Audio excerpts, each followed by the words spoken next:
खबर शामिल करते हैं मेयर से। मेयर के गांव यूसुफ तनियों के मकीनों गुलाम अब्बास तनियों सज्जाद तनियों एहतजाज करते हुए नेशनल प्रेस क्लब मेयर में साफियों से गुफ्तगू करते हुए कहा 1994 में देव बेटो में सर्वे नंबर 81 में 14 जरी 15 गुंटे जरी ज़मीन वडेरे अली बख्श तेबो से खरीदी थी, जो इसके एलिया के नाम थी, जो फरोख्त करके रिकॉर्ड बनाकर मुझे दिया गया था।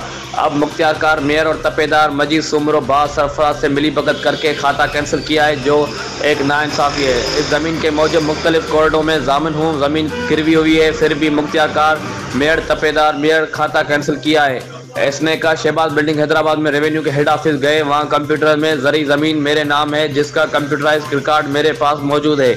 इन्होंने वज़ीर आला सिंध कमिश्नर हैदराबाद DC दादू से ऐसी मेयर से मुतालबा किया है कुरान पाक पर इंक्वायरी करके मुझसे इंसाफ करके ज़मीन वापस कराई जाए। अगर ज़मीन वापस नहीं होगी तो मुख्तियारकार हाफिज मेयर के आगे खुद को आग लगा दूंगा, जिसका जिम्मेवार बास रेवेन्यू अमला